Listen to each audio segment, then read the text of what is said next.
두통.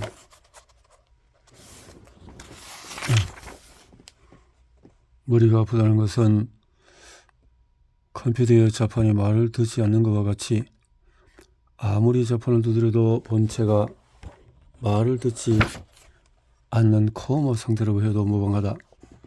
두통이 몇 번 만에 잡히네요.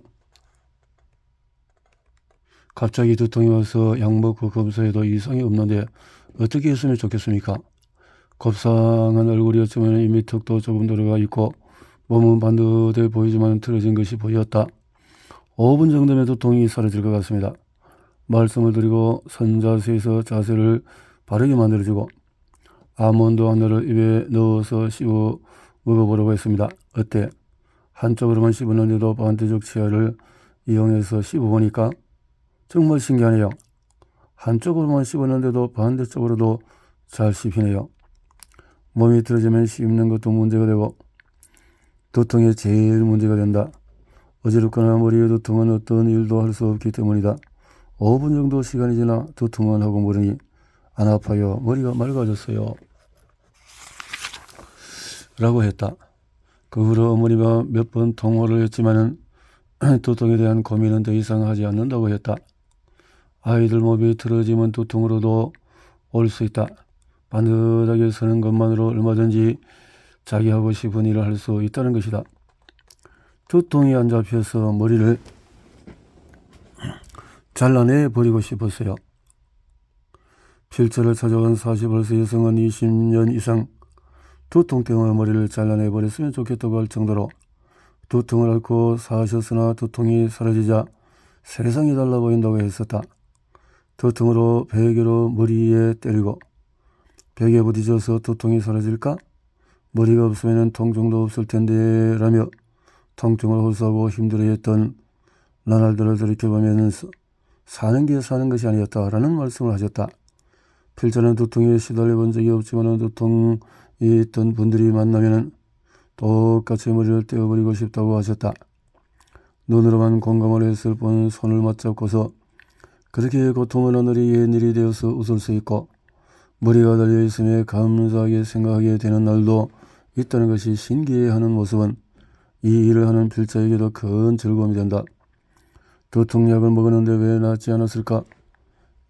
약 먹으면 되는데 라고 해야겠지만 두통약은 일시적으로 통증을 완화하는 데 관점을 둔 약이다.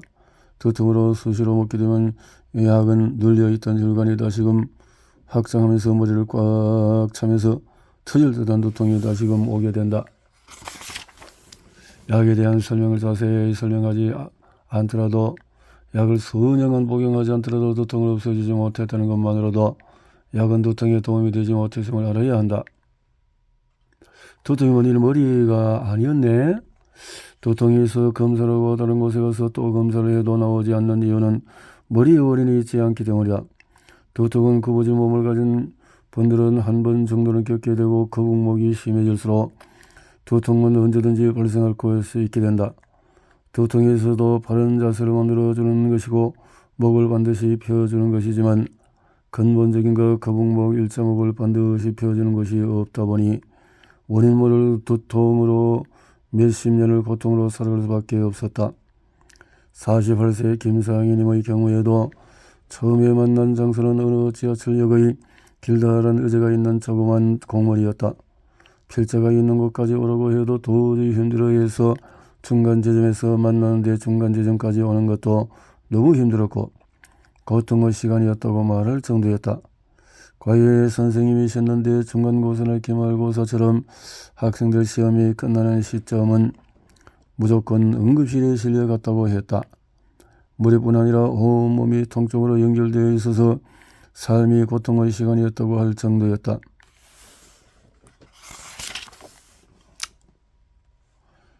직업을 바꿔야 할 정도지만 이것도 힘든데 다른 일을 한다는 것은 더욱 힘들 수밖에 없고 병원에서야 쉬어야 낫는다고 하지만 쉬지도 못했다.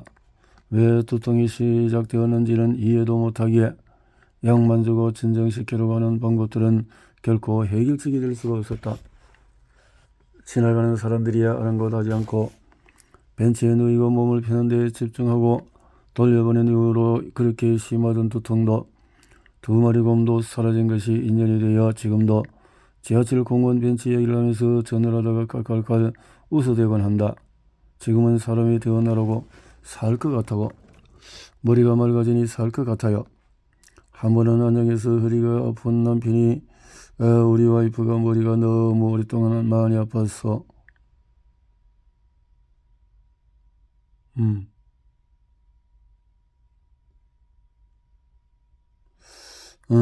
고치겠냐고?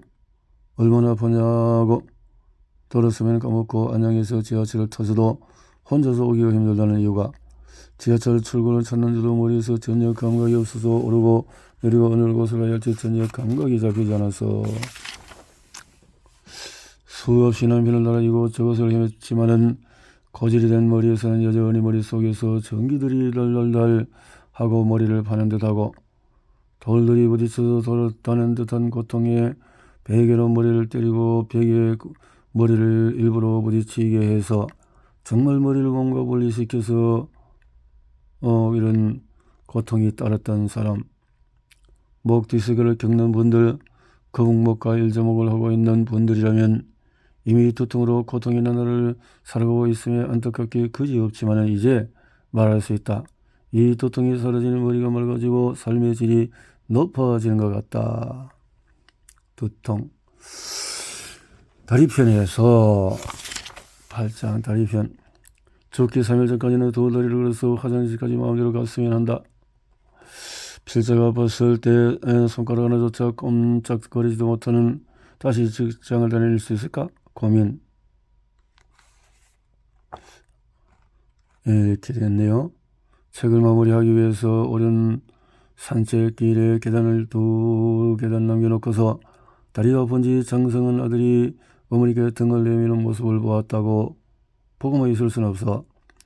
여행지라서 관계에 오고 가며 무슨 일인가 쳐다보는 사람들 눈빛이 보이기도 했지만은 어머니의 다리에 힘껏 넘어뜨리고 허리를 잠깐 펴들었다. 두 다리로 잘 걷느냐 못 걷느냐 그만큼 우리의 삶의 질을 좌지우지하고 자존감을 높이나 떨어뜨리는 요인이 된다. 밤마다 무릎 옆에서 주무르다 보면 어느새 날이 밝아오는 것이 생활이 되어버린 것이 단지 나이 때문이라고 넘어갈 문제는 아니다.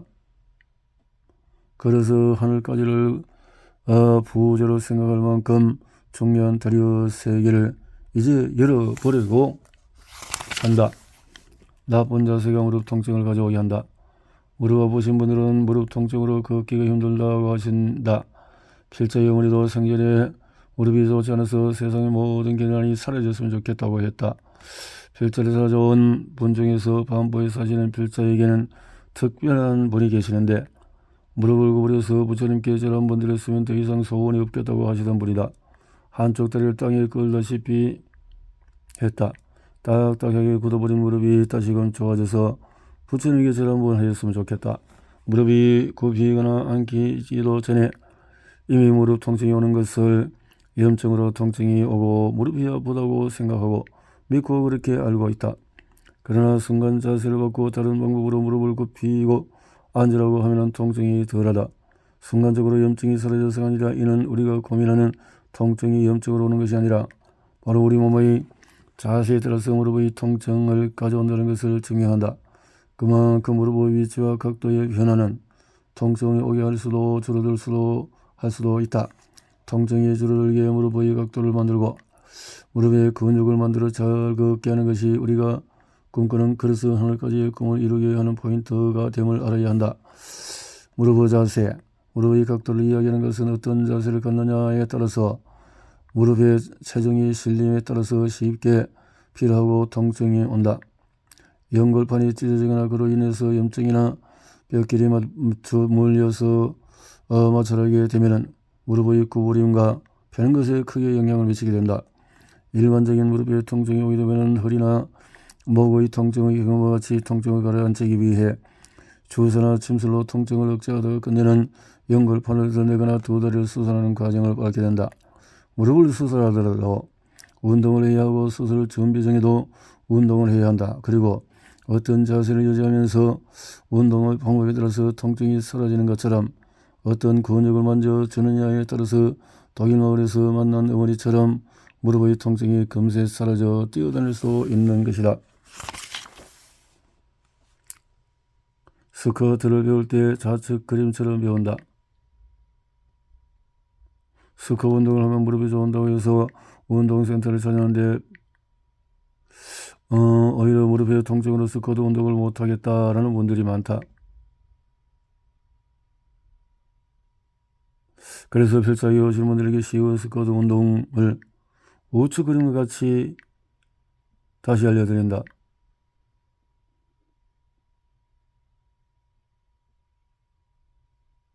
우측과 같이 하면 무릎 통증 없이 스쿼트를 꾸준히 할 수가 있다.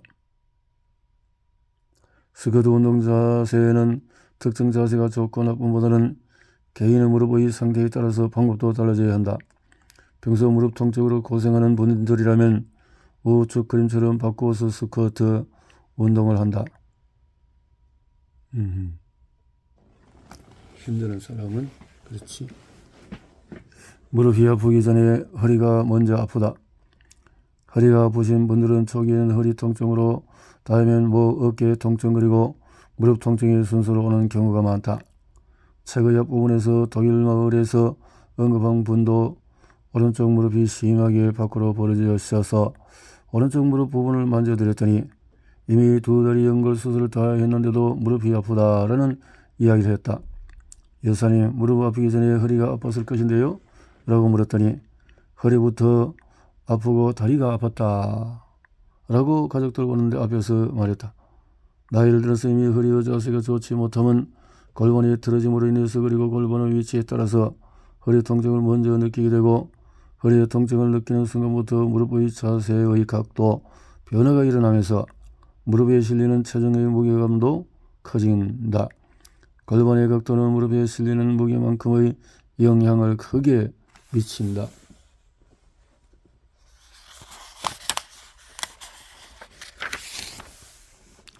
무릎의 통증에 주로 연골주사, 약물치료 파스, 침술과 통증 치료를 매일 해도 잠깐은 변하지만 시간이 지나면 통증이 오는 것은 무릎의 염증이나 알 수 없는 원인 때문이 아니라 통증을 만들어낼 수밖에 없는 구조적인 원인을 찾아서 해결함이 중요하다.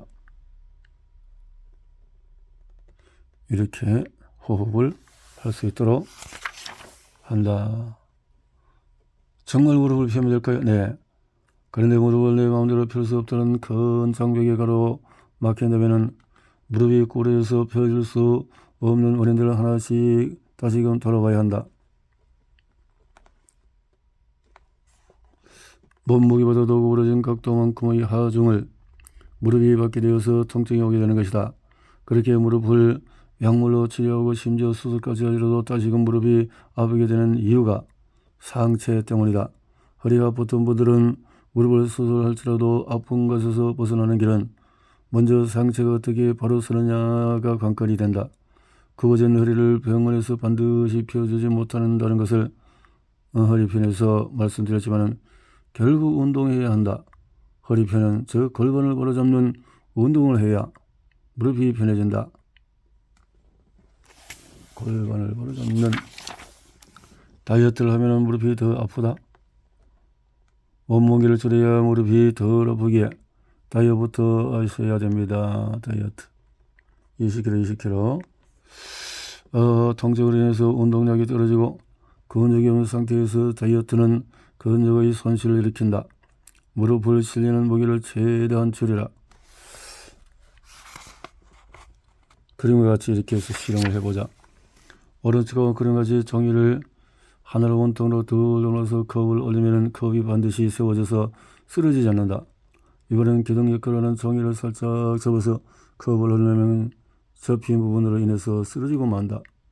다시 반드시 세우면 이렇게 방향이 상체의 무게중심을 효과적으로 분산시켜 무릎에 하중을 받지 않게 해야 한다. 오다리는 앞장에서 설명했지만은 오다리가 이유가 있었네요. 오다리가 무릎이 불편해 보이는데 오다리가 헤어지자 잘못된 습관으로 이렇게 오다리 전에 무릎 통증으로 잠 못 이루고 수없이 침을 맞고 주사를 맞았을 것이다. 그래도 편하지 않다는 거죠. 오다리의 원인은 차지하지 않고 약 먹다가 수술한다면 어떤 문제가 있을까? 몸이 틀어진 상태. 수술을 결정했다면 수술 전에 몸부터 반드시 펴라. 학생 때부터 팔자걸음 하는 것들 좀 쉽게. 해부학에서 고관절이 빠지거나 밖으로 돌면서 팔자걸음이 발생한다고 하지만 결국 병원에서 물리치료 한의학 가이로 프랙틱 방법으로 손을 쓰지 못하는 팔자걸음은 원인을 잘못 짚었기 때문에 해결하지 못하는 것이다. 발목을 자꾸 삐어요. 자꾸 삐온다. 기억이 생긴 초등생 손주는 이미 X다리였다. X다리. 신발 뒤쪽의 발바닥 쪽이 달렸다는 것을 신발을 통해 보여주었다. 바깥쪽이 발목이 자주 삐게 되는 몸을 가지고 있었던 것이다. 삐게 되는 몸. 그래서 발목이 삐지 않는 방법을 모색해보자 필자를 데려왔는데 발이 삐는 것을 피할 것이냐. 자세, 몸에 대해서 자세를 발가락을 장식으로 달고 다니셨네요. 발가락으로 장식으로 다니셨네요. 발바닥에 굳은 살이 당연히 있는 것이 아냐 라고 말하지만 특별한 운동선수들을 제외한 일반들에게는 발바닥에 굳은 살이 박혀 있는 것은 이미 몸의 균형이 무너짐으로 인해서 굳은 살이 박힌 것이다. 그림과 같이 엄지발가락 그리고 발바닥 끝부분에 굳은 살이 박힌 분들의 특징은